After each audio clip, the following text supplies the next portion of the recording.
Psalm 46.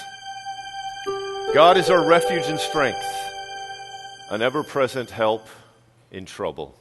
Though the earth gives way and the mountains fall into the sea, it says we will not fear. Though the waters roar and foam and the mountains quake with their surging. And then it goes on to say, there is a river whose streams make glad the city of God, a holy place where the Most High dwells. God is within her, she will not fall. God will be there at break of day. Kingdoms are in uproar, nations fall. He lifts his voice, the earth melts. The Lord Almighty is with us, the God of Jacob is our fortress. Come and see what the Lord has done, the desolations he has brought to the earth. He makes wars cease to the ends of the earth. He breaks the bow, shatters the spear, burns the shield with fire. He says, be still and know that I am God. I will be exalted among the nations. I will be exalted in the earth. The Lord Almighty is with us. The God of Jacob is our fortress. I get to talk about this psalm 3 times in the next 2 months with you.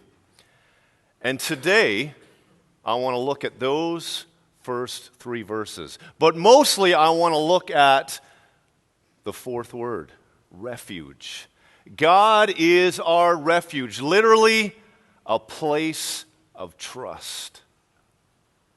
Now, for us Westerners, us Canadians, us Langley-ites, we're beginning to understand the word refuge a little bit more. But really in our culture, the idea of refuge as a space, a place, a shelter, safety, it doesn't mean so much to us. But we're starting to get there with pictures like this. Put that picture up for me. We have a Syrian refugee camp, and we know from the news, we know about families coming to Langley. I was talking to Steve before the service. He's volunteered to be a mentor for people just like this. Steve told me 12 families are on their way into Langley in the next few weeks, and he's going to get an opportunity to interact with them. And so that really becomes our first opportunity to understand what it would be like to be in a refuge, a place of refuge, as what we would call a refugee. There's a family at my church, Legacy Church in Surrey. They are from Ghana, and they have 5 children, and they grew up in a refugee camp. Born and raised in a refugee camp. And about 4 years ago, the family finally got through all the hoops, the documentation, the paperwork, and they were able to come to Canada, and through a bunch of different circumstances and events, they ended up in our church. The oldest boy, what's his name again? Yao. The oldest boy found a wife in that refugee camp. They had a son in that refugee camp. But they weren't able to come along with the family. And so Yao, about once a year, goes back to Ghana to see his wife and his son, who are still in that camp in Ghana. We really don't understand this except through pictures, and now we're beginning to feel that influx of refugees from the Syrian crisis that are coming into Langley. About the closest thing we get to the idea of refuge is the idea of rest. I was driving down the number 1 freeway this morning. I took my daughter to the Trade X in Abbotsford. She had to ref some volleyball. And there is a rest area, a rest stop. Maybe you know it. On the north side of the freeway, you can only get to it when you're coming towards Vancouver. And I don't know if you've ever stopped there, but it's called a rest area. And it seems odd to me because if you have no reason to go in there, you probably wouldn't even know it exists. and it might not be your first choice. It's right on the freeway. There's big trucks going by. It's loud, I know, because I've been there. Because the only thing I've done there is dump my sewage at the Sandy station after a long trip when I'm camping in the summer. I don't even stay to rest. But my understanding of that space, that area, is really for a very limited purpose. I don't even fulfill or participate in the benches, the trees, the grasses, the bathrooms when I stop at that rest area. But there it is. And we might call it a place of refuge. Or how about the rest room? I was in Walmart yesterday morning buying some milk, and I had to go to the rest room. And it struck me, because that's what it was called, big letters, rest room. And to be perfectly honest, I don't go in there to rest. And it's really not a place of refuge. In fact, most public washrooms, I want to get in and out as quickly as possible. But here we're given the word restroom, or we might call it the washroom or the bathroom. We don't even know what to call it in Canada, let's be honest. It gets all these crazy names. But rest area, restroom, it all comes from that French verb rester that means to remain or to rest. And then from another French verb, restaurer, we get probably the best example, restaurant. Restaurant. And restaurer simply means to bring back to its original form, its original purpose. And probably out of anything that we can understand as going to a place of rest or refuge is probably a nice restaurant. Maybe we're meeting friends there. Clearly, we don't have to do a lot. It's relaxing. If we're avoiding the fast food restaurants, we're going to stay there for a period of time. We might map out a whole evening, 2, 3, 4 hours, where we just plan to be there. But in our culture, the idea of refuge, a place of trust, a place to rest outside of our own home, we're not too familiar with that. And I want to suggest this morning that the idea of refuge or rest usually is measured by time. Usually our understanding of refuge or rest or remaining or being still is at the end of something.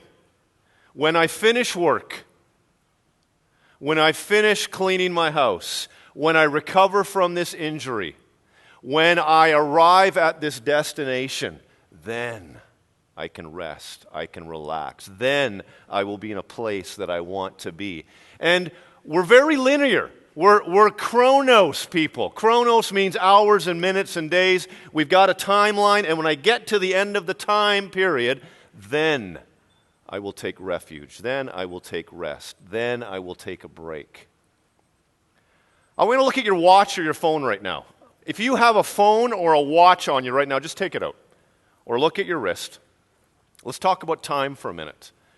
Because we are driven by time.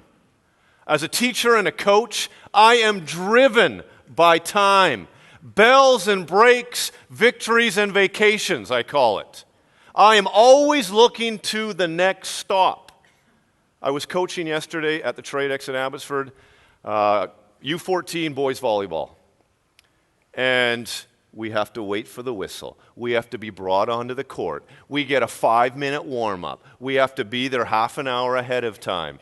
The game is up to 25 points. Timeouts are 1 minute.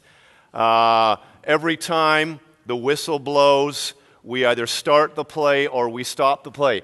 For an hour, every second of your life is regimented. And if you've been to a sporting event or you're an athlete, you know how that works. With time and clocks and whistles and all that, we are chronos people. So, looking at your watch, looking at your phone, let's think about time for a minute. Time in your life. Someone tell me an expression, a colloquial expression, a popular expression that everybody knows or says at one point in time about time. And I just gave you one, a point in time. What's another time expression? Good. Yes. Say that again. Good. What else? Good. Yes. Yes. Yes. Got time for me? Time is money. They're everywhere. We're always thinking about time. We're very aware of time. And if you were to lose your phone, most of us are using phones these days instead of watches, you would feel unsettled. Not just because of the time, because maybe you've got contacts or pictures or whatever it is, or you paid a lot of money for the phone, but you would be unsettled wanting to know what time it is.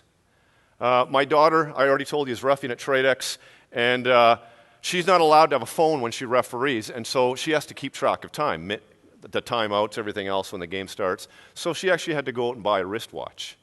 And she's still getting used to a wristwatch. On the way this morning when I was driving her out, it kept beeping every, I think, 3 minutes. And she goes, I don't know how to turn it off. Now, give her a phone, and she's fine. She'll figure it all out. She'll figure out my phone, your phone, anybody's phone. But she couldn't figure out the wristwatch and the timer on it. But nonetheless, her morning, her day, even me getting her out there on time, was managed by time. Now, the ironic thing in all of this, and I'll save most of this for another day, is it's not time that shapes us. We allow it to dictate what we're going to do and where we're going to go, but it is where we are. It's the space of where we are. The familiar spaces like home church, like your bedroom, like your office where you work, the store on the corner of the street, your favorite path to walk.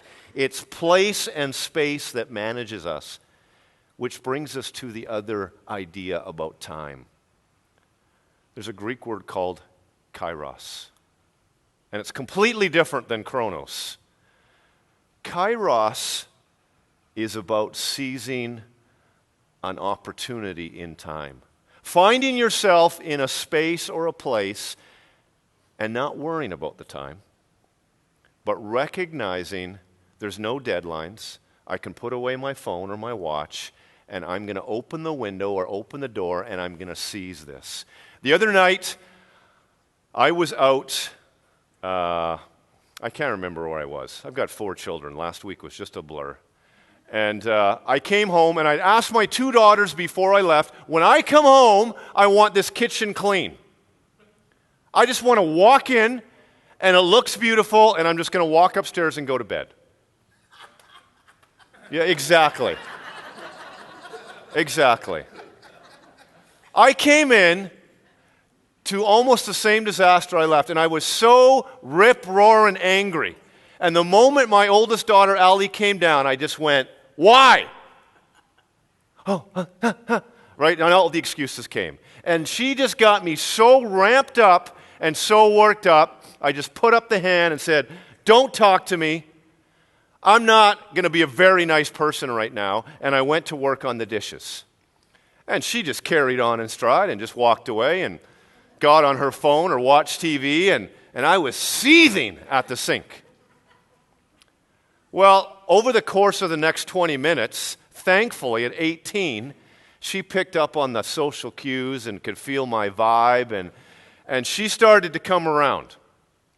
And I wasn't ready to come around. I mean, the walls were up. You blew it. I'm laying out the guilt thick, and you're going to pay for it emotionally until at least tomorrow. About 3 minutes before I'm finished cleaning up the kitchen, she walks from the living room into me, and she's like this. I'm like, no, no. And it hit me, the kairos. I wanted to be in bed. I'd had my whole evening planned out. I wanted to be in bed by 10:30 because I had to get up early the next morning, and this had thrown off my whole timeline. And I took a breath and stopped and said, if I don't seize this moment, if I don't forget about the wrinkles, the anger that has occurred and built up over the last half an hour, I'm going to completely miss not just a kairos moment, but a place of trust, and literally a place of refuge for both of us. And I hung on a little bit tighter, still wasn't breaking, and my daughter says, I'm walking away. And I dried my hands and left the sink. and we embraced in the kitchen, and all was as it should be. That trust, that refuge, that kairos moment where time is off the table. I have to go to bed a little bit later. Things didn't work out the way I'd planned, but I'm here. God is our refuge and strength, an ever-present help in trouble. Therefore we will not fear, though the earth gives way and the mountains fall into the heart of the sea, though the waters roar and foam and the mountains quake with their surging. That's all about refuge. It's all about a place of trust. It's speaking about Jerusalem. And the origin of this psalm, we don't know who it was written by. We know what it was written for. And it was about recognizing the city of God, the city of Zion, Jerusalem, as being God's place where the temple was. And women would come out and they would either say or they would sing this psalm with some simple instruments, and it would be a reminder of the strength and power and protection and safety of God, a place of trust. But one of the most beautiful things about this psalm is 3 times in it, and the first time it happens at the end of this group of verses, is a Hebrew musical term called Selah. S-E-L-A-H. And no one knows for certain exactly what it means, but it probably means pause, reflection, consideration, a kairos moment. Stop and consider what the Lord has done. Stop and consider a history, a legacy, a heritage, the memories of how God has protected this city, these people, has protected me. In 2008, I decided I would take my grade 8 class to Lindeman Lake. Lindeman Lake is out by Chilliwack River, and I may have told the story, but I'm going to tell it again because it is such an important event in my life, and it illustrates this idea of refuge so perfectly. And my 2 boys, Zach and Ben, who are here this morning, they weren't in school, and I took them with me with a group of 14-year-old kids up to Lindeman Lake, and we were just going to do a day hike. And we drove out by bus, and we all got off the bus. I parked it on the side of the road, and we started the 45-minute hike up to the lake. And it wasn't very strenuous, and there's a trail the whole way. And one of my students said, "Do you mind if I go on ahead and lead the people?" Because I'd been leading. And I said, "That's fine. I'll stay in the middle towards the back, make sure we have no stragglers." And so Sam went off ahead, and he was the leader because he wanted to go at a bit faster pace. My son Benjamin, at some point in the hike up to Lindeman Lake, said, "Can I run ahead and be with Sam?" I said, "Fine." We're halfway there. There's a trail all the way. And Ben was probably about 5. And we got to the top, and the lake is gorgeous. And all the kids are up there pouring in, and we're throwing rocks in the lake, and we're walking around the lake, and we're talking. And I see Zach, my oldest son, and I'm looking around for Ben. I can't find him. Don't see him. And I found Sam, and I said, "Sam, where's Ben? He was with you." And he goes, No, I walked up alone. I was the first one up, and the next group came about 2 minutes after me. I haven't seen your boy.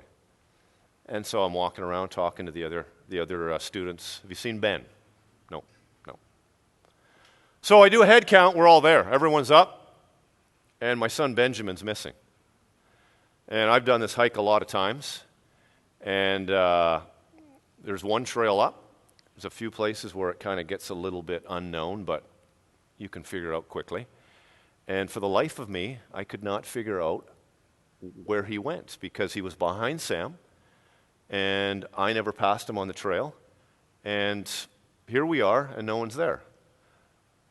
So after a couple minutes, you know, if you've had this experience as a parent, you know that it doesn't take long for that sick, twisted feeling to go from your stomach and spread throughout your whole body and to become incredible fear and panic.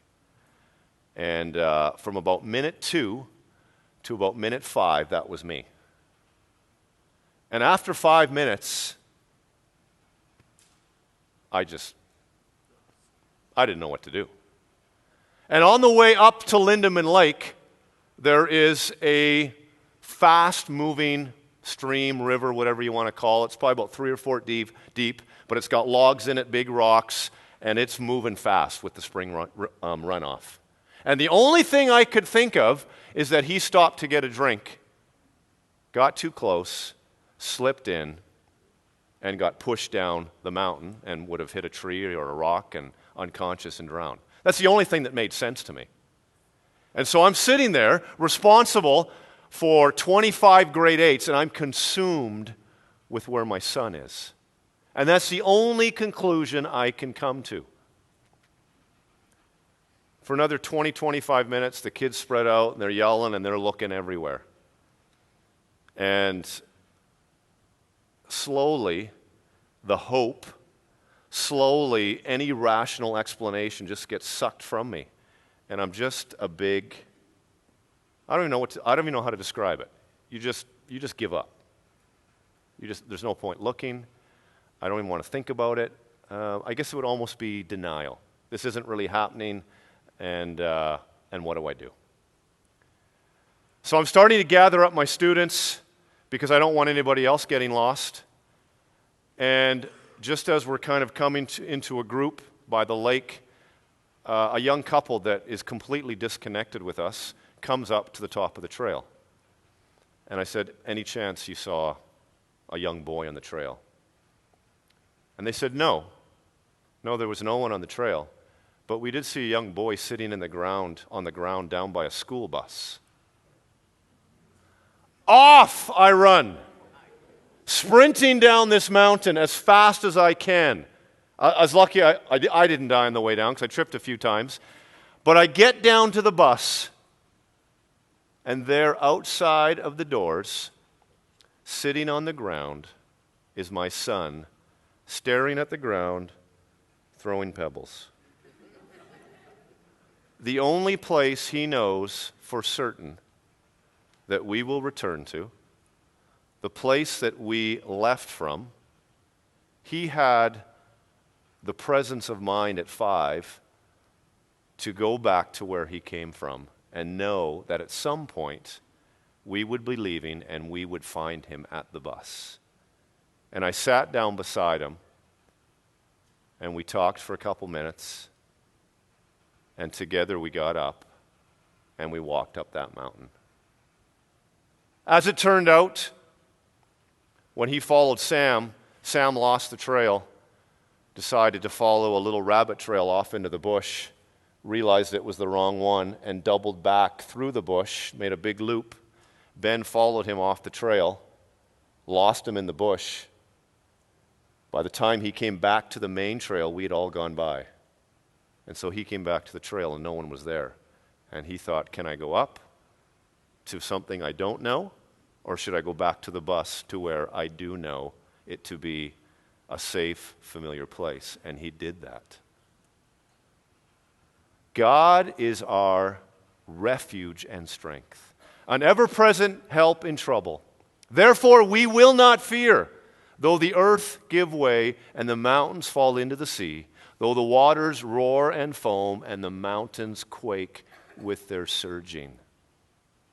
I want you to consider about the Selah, the Kairos moment, the place where you can consider the protection and safety of your Creator. That spot. Maybe you've been there. You have a situation like the one I described. Maybe there is a place that you visit or walk to. Maybe it's sitting in a particular chair in your house or outside. Maybe it's something you love to stare at, or somewhere you like to visit with someone.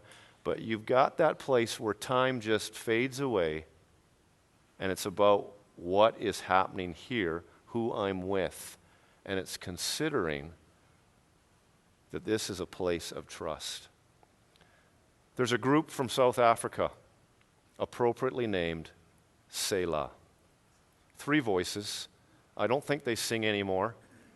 They started singing about 20 years ago, and they chose the name of their group based on this idea of pause, reflection, consideration. And I want to leave you with a very simple but powerful song that they sing. It's called Draw Me, Lord. So listen to this. It's not long, and there's some slides that go with it.